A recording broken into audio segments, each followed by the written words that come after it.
Hi, I'm Sherry with Michaels and Associates, and after a 22-year history of working as consultants in the learning and development field, you might think we have one or two tips about how to work with consultants, and you would be right.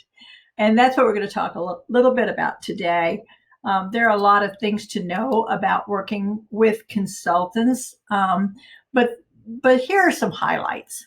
Number one, decide what the role is that you want the consultant to have with you and your company, and decide what kind of relationship you want.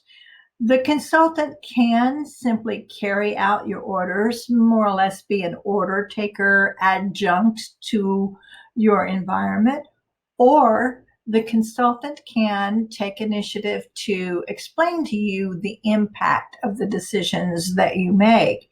Some of them may be really good and innovative to the process, and some of them may be fine on paper, but in fact, the consultant may have seen things carried out that way that didn't work so well.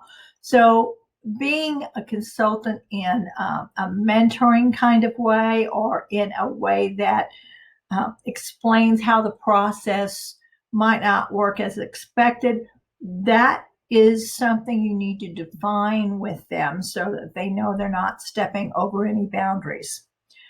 You want to clarify the role that they play in a group meeting with your team and theirs, so that no one is a stranger to anyone else, and so that your team understands that they're not being displaced by the consultants.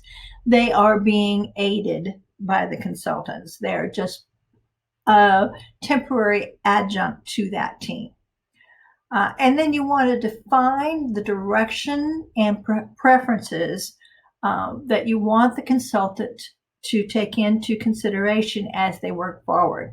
So, for instance, if you want them to check in with you quite often, fine. But if you want them to take the initiative and roll out quickly, that's possible too. It just needs to be said. Ensure that the consultants work with you in order to keep scope under control. That should be a no-brainer, but it's not. And it is something that every once in a while, a less professional consultant will let scope just go out of whack, just run up the bill. And it gives the rest of us a terrible name. So we put scope controls together in the project plan, and we sit and we talk with people about what affects scope, what certain changes will impact the scope, what additional time in mentoring and coaching might mean to the scope. So they need to be forthright and forthcoming with you about scope, and they need to be able to communicate scope with you all the time.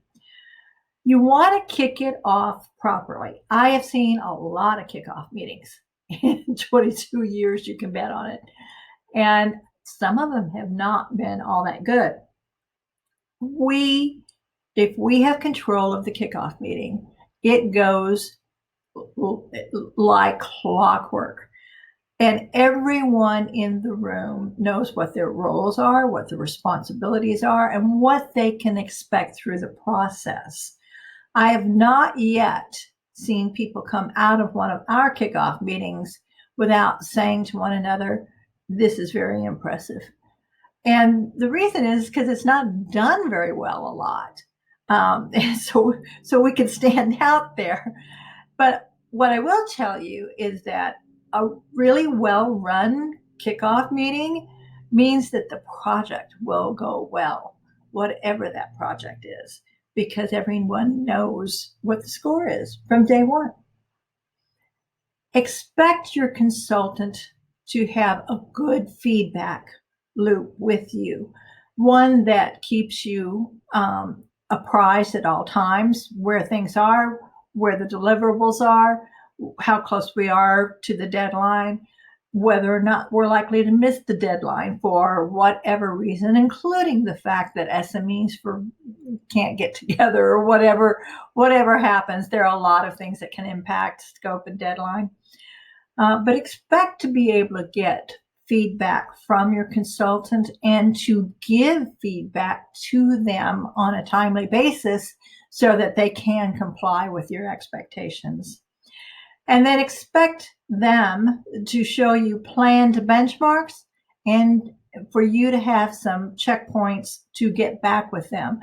The worst thing I think I've heard in a long time, and I have heard it, is that the consultant went off for days, weeks, months at a time and came back with a deliverable that nobody liked.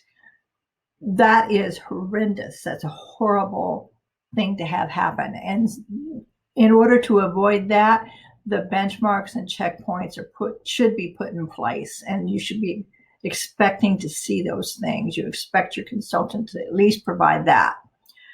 And that being said, those are a few things. There are a lot more that goes into an effective relationship working with consultants. But in order to see more of that kind of information, I really suggest going to the free resources on mnalearning.com.